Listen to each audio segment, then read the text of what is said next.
cuneiform is an interesting triangular language that was pretty much found in, I believe, was it the Indus River Valley? That sort of area, maybe a little bit more west.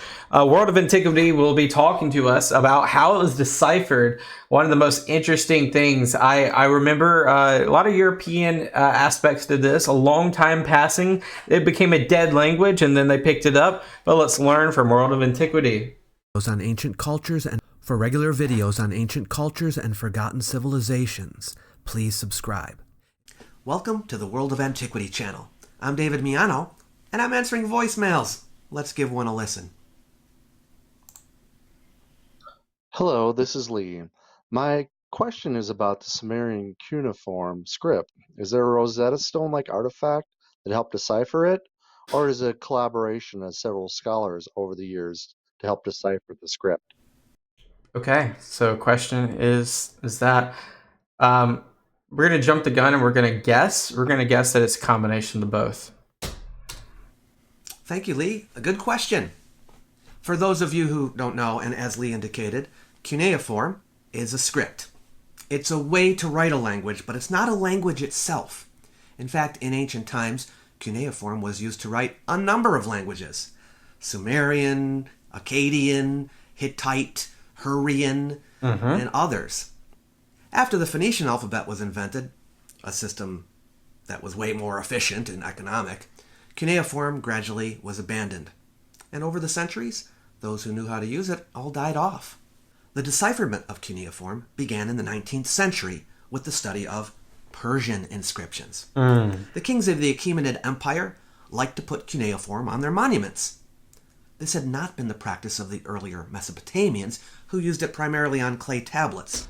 And I said this so many times before, but if you ever go to London, if you're ever in the area, please go to the British Museum. It's free. It's 100% free. All you have to do is walk in there, and you walk in, you take a left, and you're going to be seeing cuneiform in the flesh from this time, and it's really cool. Really cool. The Persian monuments were largely accessible at the time and in pretty decent condition. Typical inscriptions were trilingual, written in 3 languages, and in that sense, Rosetta Stone-like. The first of these 3 languages was, like the others, in wedge-shaped writing, cuneiform, except that it was alphabetic, although some signs were logograms. Some 43 signs were employed. Decipherment of that was started largely by a German scholar by the name of Georg Friedrich Grotefund, who started the process by recognizing proper names in the text and typical royal expressions. He revealed his findings in 1802. His work was refined and expanded by others after him.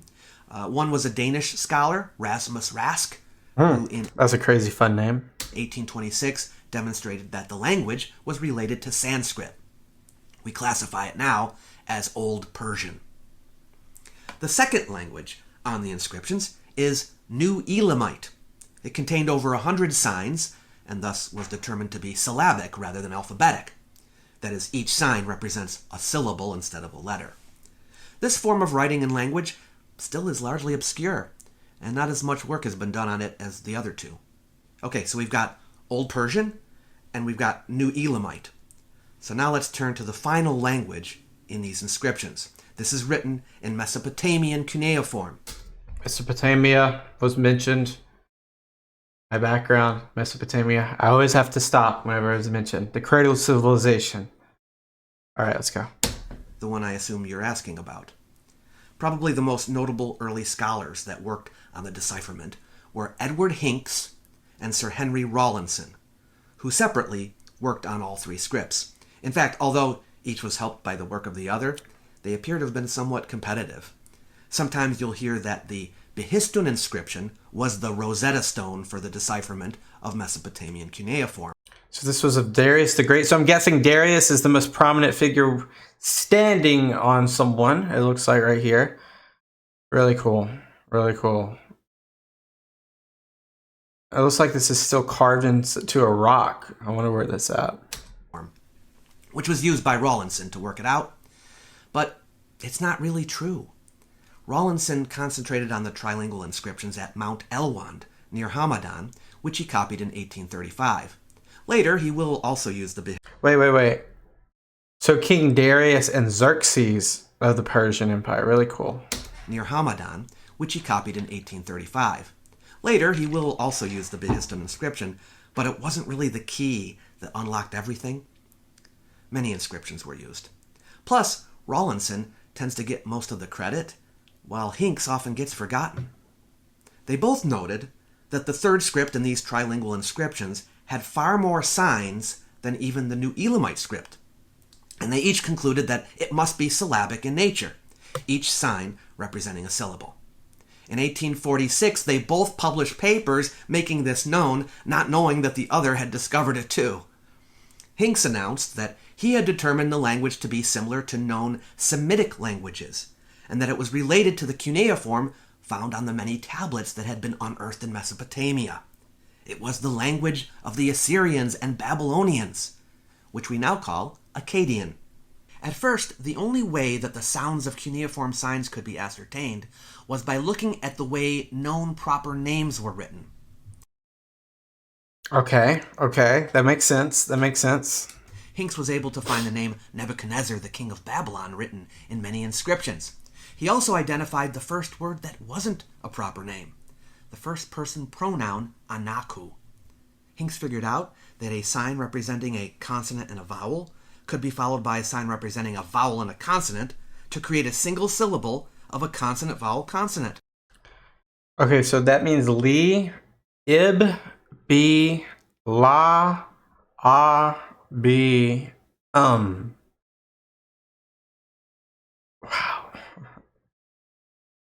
That took some work. He also was able to work out correspondences between two ways of writing a sign, which he called cursive and lapidary. Nevertheless, the extreme variety of the signs and peculiar features of the writing system, including an evolution in practice, made the script very difficult to decipher, and the works continued after Hincks and Rawlinson to the end of the 19th century through the discoveries of scholars like Friedrich Delitzsch, Benno Landsberger, and Wolfram von Soden. But what about Sumerian? Once the basics of the cuneiform system were worked out, it became possible for scholars to tackle also other languages that used the system. As early as 1849, Hincks had argued that the inventors of the cuneiform script could not have been the speakers of Akkadian or any Semitic language, because, as he said, no Semitic people could have invented a system of writing so uncongenial to their language. Uncongenial. Is that like unconventional? Don't know. A heated controversy took place after Hincks' death between a scholar named Joseph Halevi, who argued that the Sumerian language and people didn't exist, and a scholar named Jules Oppert, who did. Various scholars took sides. It wasn't until the 20th century that Sumerian was finally understood to be a different language. Previously, they thought it was just a special way of noting Akkadian. But the strange character of the Sumerian language and the fact that there was no known language related to Sumerian made it very difficult to work out. There was no Rosetta Stone for this undertaking. What helped scholars to decipher it was the collection of grammatical lists and vocabularies that priests of Mesopotamia had made of the language. They had largely done this in later periods when Sumerian was no longer spoken, and they wanted to preserve knowledge of it. Okay, but where was it? Scholars involved in the decipherment of the Sumerian language were the aforementioned Friedrich Delitzsch, François Thoreau d'Angers, Arnaud Poubel, Anton Diemel, and Adam Falkenstein. Today, we can read Sumerian quite well. I hope that answers your question sufficiently. I gotta go back. I'm lost Because, a little bit. as he said, no Semitic people could have invented a system of writing so uncongenial to their language. A heated controversy took place after Hincks' death between a scholar named Joseph Halevi, who argued that the Sumerian language and people didn't exist, and a scholar named Jules Oppert, who did.